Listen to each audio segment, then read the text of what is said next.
My parents gave my $320,000 house to my sister behind my back. So I walked away and let the bank take it. I'm Evelyn, and I was born just 4 minutes before my younger sister. Just 4 minutes, but enough to shape a lifetime of unfairness. My sister Natalie and I are twins. We grew up in the same 2-story house in suburban Salem, Oregon. But if anyone had stepped inside, they'd never believe we were sisters, let alone twins. My mom used to joke with her friends that Natalie was her perfect little copy, gentle, feminine, stylish since birth. I, on the other hand, was too strong, too independent, too unladylike, in her words. As a kid, I didn't understand why Natalie always got everything before me: princess dresses, toy kitchen sets, even the things I wished for but never had the chance to ask. On our 7th birthday, Natalie got an outdoor party, a 3-tier cake, and an instant camera. I was assigned to clean up afterward. When I asked why, my mom gave a dismissive smile and said, "Because you're the older sister. You should learn to share. Don't be selfish." The favoritism didn't stop at gifts. At meals, Mom always gave Natalie the best portions.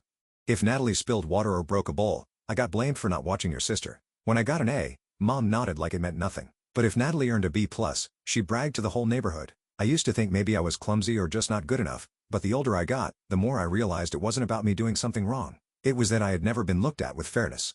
I was a plan B in the very house I was born into. My dad, a quiet man who avoided conflict, never once stood up for me. He openly doted on Natalie, calling her his little princess, driving her to ballet every Saturday while I rode my bike alone to art class. Once, I asked him why he never came to watch me compete in art contests. He sighed and said, "You're already good.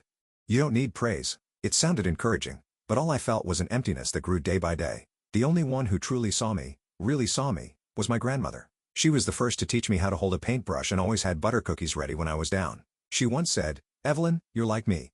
People don't notice you right away, but once they do, they can't look away." I held on to that like a shield whenever I got hurt. I learned not to expect anything from my parents. I taught myself how to do homework alone, how to sew up my old clothes while Natalie went shopping with Mom. I learned to hold back tears when Mom said, "Why do you always look so grumpy?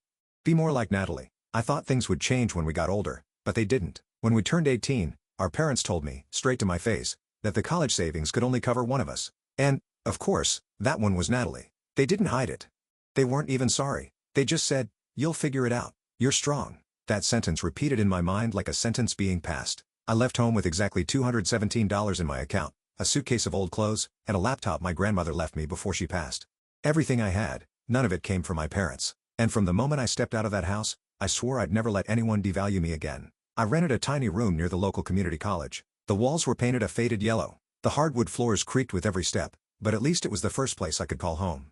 No yelling, no judgment, no denial of who I was. By day, I studied graphic design full-time. By night, I worked as a cashier at a 24-hour convenience store. Sometimes I was so tired, I'd nod off while standing at the register, but I never complained. I didn't have the luxury of options. No parental safety net, no savings account in my name, no childhood friends to study with. I had only myself and a handful of dreams not yet realized. I always tried harder than others. Every assignment, I went beyond the requirements. Every personal project, I spent extra hours researching, tweaking, polishing, partly out of passion, partly to prove I wasn't invisible. And slowly, it paid off. In my second year, I won a full-ride scholarship through a partner program with a prestigious university in Seattle. It was the biggest turning point in my life at that point. I remember my hand shaking as I opened the email. I had to read it 3 times before I believed it. The scholarship didn't just cover tuition. It included a monthly living stipend. For the first time in years, I could quit my night job and actually sleep. I texted my mom to share the news. No response. 2 days later, she replied, "Good. Natalie just got into an advanced yoga course. She'll be teaching soon instead of just following videos." I'm so happy. I reread that message. No matter what I did, it could never compare to Natalie doing. I remember in 12th grade, I won first prize in a statewide art competition, and a famous judge said I had rare artistic instinct. I brought the painting home. Mom glanced at it and said, "So? You're gonna be a starving artist? That's not a real career." A week later, Natalie posted a scribble online with the caption, "My first drawing gig." Mom printed it out, framed it, and hung it in the living room. I once told Dad I'd been selected as a teaching assistant for the illustration department, an honor only 2 students in the entire program received. He nodded and changed the subject to how Natalie was thinking about starting a minimalist lifestyle vlog. "She's a natural at sharing. She'll be famous." He laughed. "And you? Well, just keep up the good GPA." I learned to fake a smile instead of arguing. I knew they wouldn't change. To them, Natalie would always be the graceful pride, and I'd be the independent fighter, meaning, they could conveniently leave me out because I was strong. But I started to understand. I wasn't striving to impress them. I was striving to free myself from their definitions. I didn't need their approval, but I did need to recognize my own worth. Professor Carson, my mentor, once said, "Evelyn, You have the eye of a visual storyteller, and that's not something you can teach." That sentence lit up my world in those darkest months. I started painting more, uploading my work to a design forum. To my surprise, a digital art magazine reached out and asked to interview me for their Rising Star section. When the article came out, I secretly sent the link to my mom. 3 weeks later, she replied, "Too long." I didn't read all of it, but Natalie just dyed her hair. "It looks amazing." I wasn't angry. I just felt nothing. That's when I knew I had truly grown up, when their silence no longer suffocated me. I printed that interview and slipped it into a journal where I kept everything that made me proud. I knew there were more obstacles ahead. I'd moved to Seattle at 20 to start the transfer program at a top private university. And ironically, just a few months later, Natalie applied and got accepted to the same school. We weren't in the same major. I studied visual communications. She enrolled in marketing communications. But the campus was small enough that I'd catch glimpses of her around lecture halls, the cafeteria, or the library.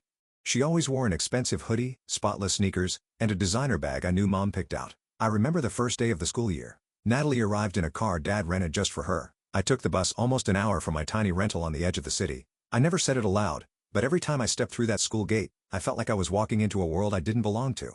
Everything gleamed. Everything was polished, and I was all patched up. Natalie lived in the nicest dorm on campus. A double room she paid to have all to herself. Our parents not only covered her full tuition, they sent her a monthly allowance so she could focus without worries. As for me, I worked 3 jobs, waiting tables at a pizza place in the evenings, cleaning the library lobby early mornings, and picking up small freelance design gigs online on weekends. Some nights, I barely slept. I worked. I studied. I survived in a tiny room where I had to curl up just to fit on a worn-out sofa left behind by a previous tenant. But I never once complained, not because I wasn't tired, but because I was so used to having only myself to count on. One time during a joint visual communication class, the professor assigned a group presentation. Natalie and I were placed in the same group. Coincidence or irony? I still don't know. During the discussion, I suggested a campaign using illustrated graphics with interactive video. Natalie scoffed. "That idea is creative, but kind of hard to understand. I think we should go with something simpler, more accessible. Let's do spring fashion. Fun, bright, viral." And the rest of the group agreed with her, and I, not wanting to cause tension, nodded. I ended up doing all the graphic design, video editing, and effects while Natalie made the slideshow and gave the main presentation. After class, the professor sent me a private email. "I know you built the foundation of this entire project. You have leadership potential, but you need to learn to speak up and stand by your ideas." I read that email over and over all night.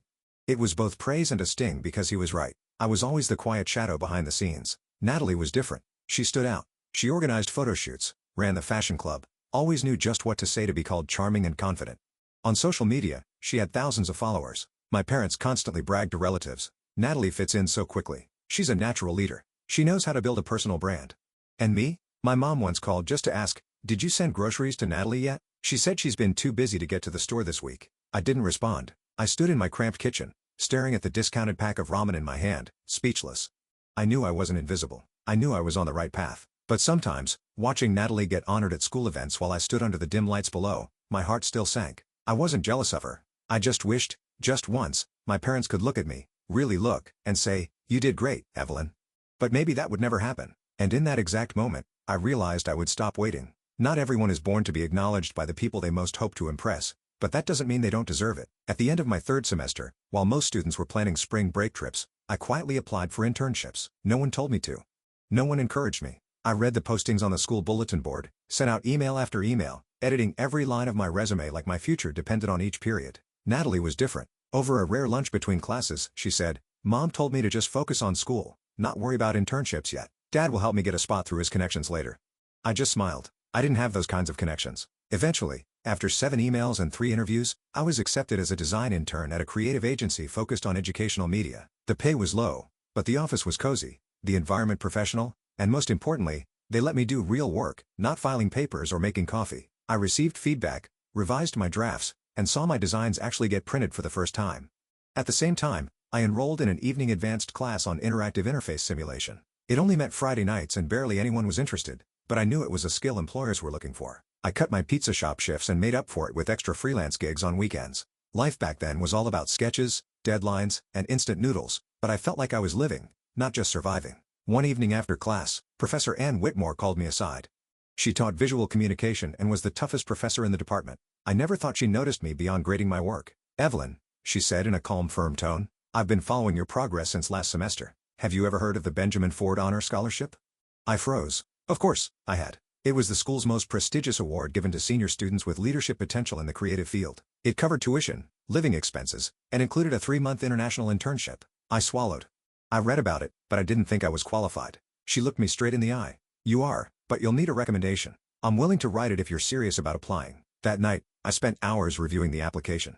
When I saw the list of past recipients, top graduates, national award winners with standout personal projects, I started to doubt myself. But then I thought about those mornings mopping library floors, those late nights on the bus ride home just to finish one more draft. I had come too far to stop now out of fear. I began the application. Every personal statement section, I wrote and rewrote at least 10 times. I didn't know how to tell my story, the girl without a privileged start who never gave up, in a way that would resonate. So I wrote it exactly as I had lived it. No sugarcoating. No hiding. 2 weeks later, I was called for an interview. Natalie found out. She casually asked, "Wait, you applied for the Ford Scholarship?" I thought only, like, standout students got nominated. I didn't reply. I knew that to her, standout meant being seen by many, but I chose to stand out by letting my work speak. On results day, I was at my internship when the email came. I had been selected. Not only that, I was one of just 3 students nationwide accepted into the International Internship Program in the Netherlands, a chance I once thought only existed in dreams. I stood in the office, hands trembling, eyes welling up. I didn't call my mom. I didn't text my dad. I didn't post it online. I simply emailed Professor Whitmore.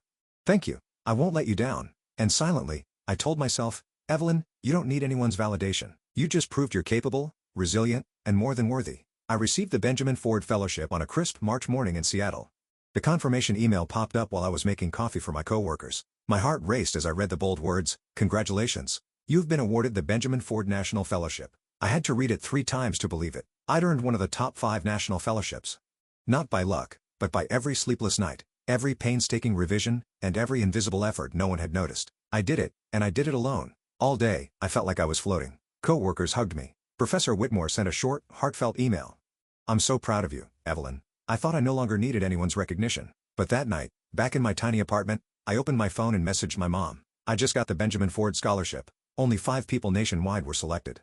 I'm one of them." I stared at the screen, heart fluttering as if hoping for a miracle. Despite all the past letdowns, part of me still wished maybe this time would be different. The message was seen after 11 minutes. 30 minutes later, she replied, "Oh really? I'm cooking right now. I'll tell Natalie to call you later." She just hit 20,000 views on her new makeup tutorial. I read the message without blinking. A long while later, I closed my phone, set it on the table, and laughed. Not the joyful kind, but the dry, hollow laugh that holds back tears. Natalie never called back. No one asked what the scholarship was, how much it was worth, or what it took to earn it. They didn't care. And if they did, it was only to compare it with a social media video. I should have been angry, but I wasn't. I just felt empty. Maybe because this time, I no longer expected anything. I had learned the hardest truth. Some people, no matter how hard you try, will never see you. 3 days later, I received the official invitation from the scholarship board along with an invite to the award ceremony in New York the following month. Flights, hotel, everything was fully covered. I stood in my room holding the thick cardstock letter, feeling like I was finally holding what I'd always longed for: recognition, respect, and real worth. I didn't post anything online. No photos. No status updates. I just took a picture of the invitation and sent it to my grandma, the one person who had truly seen me. She was gone, but I still kept her number in my phone, still wrote to her when I had something to share. This time, I wrote, "Grandma, I did it. You once said the world would notice me one day. Today, I believe you were right." The night before I flew to New York, I got a call from my dad, a rare thing. He simply said, "Your mom mentioned you got some scholarship. That's good, congratulations." Then silence. No follow-up questions. No more words. I almost replied, but didn't. Maybe silence was the only way to end a conversation that had never truly begun.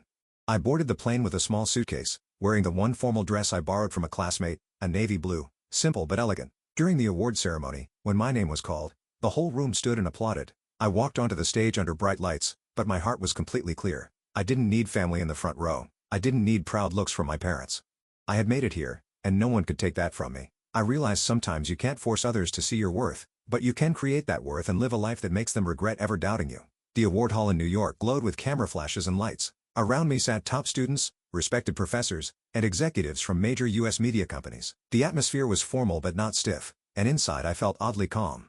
When the host took the stage and began announcing the Inspirational Leader of the Year award, a special title given to just one Benjamin Ford Fellow, I expected nothing more than to applaud someone else's moment. But then he said my name, Evelyn Brooks, a communication design student from Seattle who overcame every barrier, financial and personal, to rise by her own merit and extraordinary will. I didn't catch the rest. The room stood. The lights turned toward me. and I walked onto the stage to long applause. I accepted the glass trophy, my hands trembling slightly, but my eyes unwavering.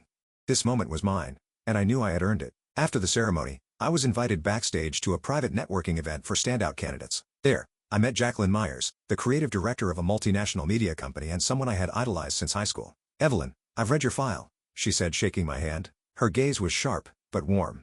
"You don't just have talent, you have grit. We'd like to offer you a spot in our mentorship program for rising creatives. We'll cover all your living expenses through the end of the year so you can focus fully on growing your skills." I held my breath. This wasn't just an opportunity. It was a turning point. I left the event under the soft, glowing lights of New York City. My phone buzzed nonstop, messages from friends, professors, even people I didn't know who had seen the short video of my speech posted online. Within a few hours, it had been shared thousands of times. I opened a message from an unknown number.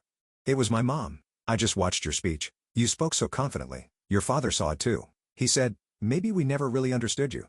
A short message, no apology, no direct acknowledgement, but it was the first time they admitted that there might be something about me worth reconsidering. I didn't respond right away. I needed time, not to forgive, but to figure out whether I still needed their approval at all. The next day, Natalie called. I hesitated, but picked up. "Hey," her voice was softer than usual. "I just watched your video. I didn't think you were that good." I said nothing. She continued slower this time. "I am sorry for always looking down on you. I thought you just doodled to pass the time, but I was wrong. I didn't feel happy or sad, just empty. Because apologies, especially late ones, can't undo the past." I had come too far to turn around and search for validation, I answered calmly. "Thank you, Natalie. I hope you find something worth chasing too. Not for mom and dad, but for yourself." The conversation ended in silence. But for the first time, there wasn't that invisible competition between us anymore. Maybe we'd go our separate ways, and that was enough. That night, I sat by the hotel window, watching the city lights reflect on the glass table. I opened my laptop, pulled up my inbox, and typed my first reply to Miss Myers. "I'm ready. Thank you for believing in me." Under those lights, I knew I had stepped through a major door, not into someone else's world of success, but into a life I chose and owned. I was no longer Evelyn, the one overlooked behind Natalie, no longer the strong one who didn't need care. I was just me, and for the first time, that was enough. 2 weeks after I returned from the award ceremony, my mom unexpectedly called and invited me home for dinner. "Something warm and cozy," she said. Her voice over the phone sounded different, gentler, like she was testing the waters to see if I'd refuse. I paused for a few seconds, then said yes. I didn't know what waited for me in that house after all those years of emotional distance, but I knew it was time to face it. Not to hold on, but to let go. That afternoon, the old house on Evergreen Street looked just as I remembered it. Cream curtains, plaid fabric sofa, the old tilted family photo on the wooden shelf, but something had changed. Maybe it was me or the way they looked at me. Mom stepped out of the kitchen, towel in hand, her eyes cautious but hopeful. Dad sat in the living room, wearing reading glasses I knew he wasn't using. Natalie was there too, perched on the staircase silently watching. Dinner started with small talk. Mom mentioned the new neighbors. Dad asked about the weather in New York. Natalie threw in a comment about a new marketing class she'd enrolled in. I listened quietly, feeling like a guest in the house I once called home. After the dishes were cleared, Mom invited me into the living room. Dad had removed his glasses and was looking at me for once without hiding anything. "We want to talk to you," Mom began, "about everything and about what's happened." I sat up straight, hands resting on my knees. "I'm listening." Mom glanced at Dad, then back at me. "We know we weren't fair to you. I'm sorry, but back then, things were hard. We just thought you were strong. You'd be fine." I took a deep breath. "Yeah, I know. I heard that my whole life. That I'm strong, that I'd figure it out, that I didn't need anything." My voice wasn't raised, but every word sliced through the air like a thin blade. I looked straight into their eyes, unflinching for the first time. "But did you ever think," I continued, voice trembling, "that I wanted to be weak too? That I wished, just once, you'd ask, 'Are you tired? Are you okay?' But you never did. And now, honestly, I don't need it anymore." My dad looked away, a flicker of shame in his eyes. Mom nodded, her eyes red but dry. "You're still our daughter," she said softly. "Can we start over?" I smiled, bittersweet, but calm. "Start over? Maybe, but it won't be the same because now I have boundaries. I don't need approval anymore. I don't live for one-sided love. If you want to know who I am, I'll share, but if not, I won't wait." Natalie had stayed silent on the stairs through the whole conversation. As I stood to grab my bag, ready to leave, she called out, "Evelyn." I turned. She walked over, a little hesitant. "Do you think you made things harder? I mean, now Mom and Dad compare everything to you. I feel like I'll never be enough." I looked at her, really looked. Natalie, once wrapped in layers of favoritism, now stood lost and unsure. "I never did anything to make you feel less," I said gently. "I just lived the life I deserved, and you can too. But you'll have to stand up on your own. Stop waiting for Mom and Dad to pave the way." Natalie lowered her head, saying nothing more. I didn't blame her. I knew that if I was once the shadow behind her spotlight, now the roles were slowly reversing. And that scared her. On the way home, I rolled down the car window, letting the wind carry away the weight of the evening. I didn't feel angry or hurt, just light. I moved to New York on a June morning. The sun soft, the breeze dancing through the city streets like the city itself was welcoming me. My suitcase clicked along the stone pavement, and in my chest was a mix of nerves and freedom. A new chapter opening, one I had chosen myself. The media company where I'd met Miss Jacqueline Myers officially welcomed me to the creative team as an assistant project director. It was my first job after graduation and the first place where my skills were truly valued. The office sat on the 22nd floor of a glass building near Midtown Manhattan. Every morning, I walked from my cozy Brooklyn apartment, coffee in hand, catching the scent of pastries from street vendors.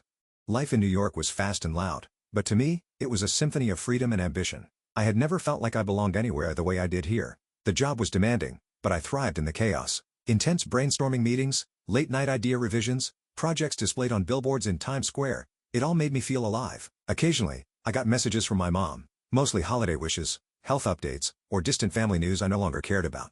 I always replied, polite, respectful, not cold, but no longer close. There was now a soft distance between us, not painful, but wide enough that I no longer expected anything. Natalie messaged me sometimes too. A picture from her new yoga class, a fun video with her friends.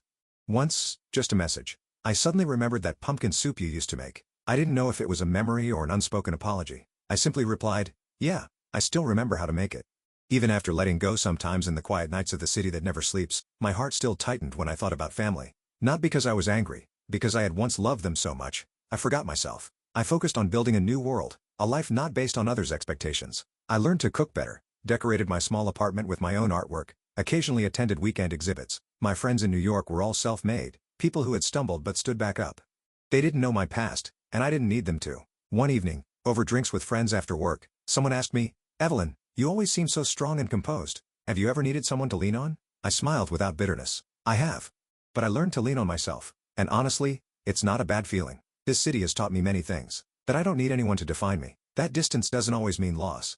Sometimes, it's a space to reflect and realize what truly matters. I'm no longer the girl who waited for a father's glance, a mother's praise, or a genuine hug from her sister. I'm Evelyn, the version of myself that I had to fight to become. I still call home on major holidays. Mom talks more now, mostly about health, recipes, or what flowers the neighbor just planted.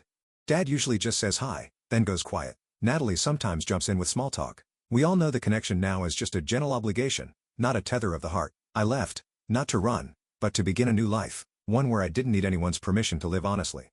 And here, in this city that never sleeps, I finally awakened. I turned 26 on a clear fall morning in New York. No loud parties, no glowing candles on a cake, just a hot cup of coffee, a small pastry roll, and the soft sunlight spilling through the fifth-floor apartment window. I now called home. I spent the morning reflecting on how far I'd come. From the child living in her sister's shadow, to the student juggling jobs at night, to the woman I am now. With the job I love, kind friends, and a little space of my own where I could breathe without walking on eggshells, I realized I no longer thought of my family with sadness or longing for approval. The half-hearted birthday calls from my mother became something I no longer expected. I still replied politely, but my heart wasn't in it. It wasn't indifference, it was peace. I used to think family was unchanging, that I had to earn love from the people who raised me. But the truth is, some relationships exist only out of habit and duty, not understanding or presence. One evening after work, I stayed late at the office to finish the final draft of a new project plan. The soft light poured over the desk as I looked up at the bulletin board, covered in notes, sketches, and reminders. And suddenly it hit me. This was all built by me. No one pushed me to succeed. No one held my hand. Every achievement was mine alone. I never had a family who stood behind me, lifting me up, but I had something even more valuable. Belief in myself, even when the world didn't believe in me. I built a life not on a foundation laid out for me, but from broken pieces I wasn't sure could ever fit together. My friends, the ones I chose, often tell me I have a quiet kind of magnetism. Not because I'm loud or flashy, but because I always show up with steadiness. And they don't know how long it took for me to become steady. How often I wanted to disappear just to feel less lost. I used to think that if my parents saw me succeed, they would change. But now I understand. Not everyone is ready to admit they were wrong, especially when that wrong has lasted for years. And I don't need that admission anymore. Love, it turns out, isn't something you chase endlessly in others. It begins the moment you stop chasing and start finding it within. I started journaling again, not to complain, but to record the small things I was grateful for. A traffic-free morning, a compliment from my boss, or the neighbor's cat tapping at my window for cookies. I realized happiness doesn't come from grand gestures. It lives in the ability to notice beauty in the simplest of things. One Sunday afternoon, I walked through Central Park. Golden leaves scattered the paths, and a violinist played a soft lullaby in the distance. I sat on a bench and opened my phone to a message from Natalie. I know I wasn't the sister you hoped for, but I'm trying. Thank you for not hating me, even when I was selfish. I smiled. I didn't feel regret. I didn't feel that it was too late. We might never be those picture-perfect sisters, but I no longer resented her. We'd grown up, and each of us was learning what it meant to be an adult in our own way. I closed my phone and took a deep breath. I'm still Evelyn, the girl who once dreamed of a warm family, who once broke down for being unseen, who once believed she wasn't enough. But now I know.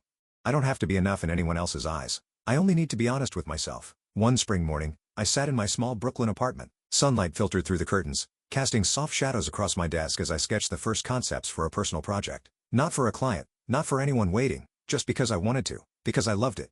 And I realized I had never felt more real. I had grown. Not because I had a stable job or because my coworkers respected me, but because I no longer felt the need to prove anything to anyone. I still called home now and then to check on Mom's health. The conversations were short and gentle, no longer laced with bitterness.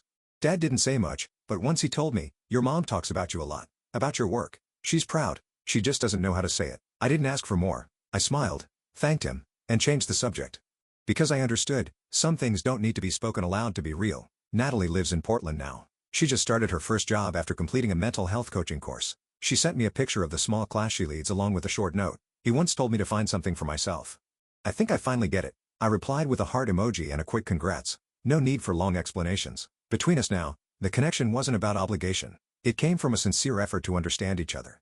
Late, but honest. I no longer resent my family. I don't romanticize the past either. I see it as it was, a chapter that hurt me, but one that also taught me how to stand.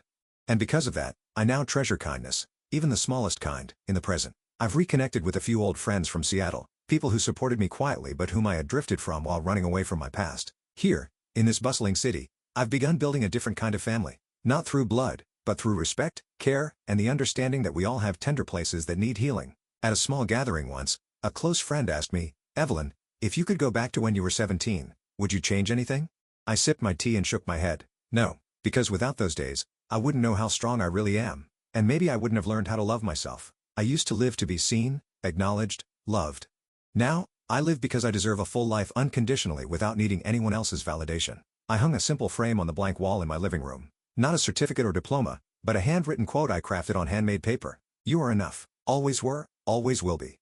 Every time I come home late, every time I feel overwhelmed, I look at that quote, and I remember what I've walked through. I wasn't born into a perfect home, but I've learned how to build one for myself with bricks made of effort, self-respect, and a heart that no longer longs for what's behind me. Evelyn's story is proof that being born into a lack of love doesn't mean you're doomed to suffer forever. Though she was never truly seen by her family, she walked through the darkness alone and built a strong, successful life. Evelyn didn't choose resentment, she chose growth. She learned that true family is built on respect and unconditional love. And in the end, it was her resilience and self-worth that brought her lasting happiness. What do you think about Evelyn's journey? Have you ever felt the same way she did? Share your thoughts in the comments. And don't forget to follow the channel for more powerful, emotional stories about family and self-discovery.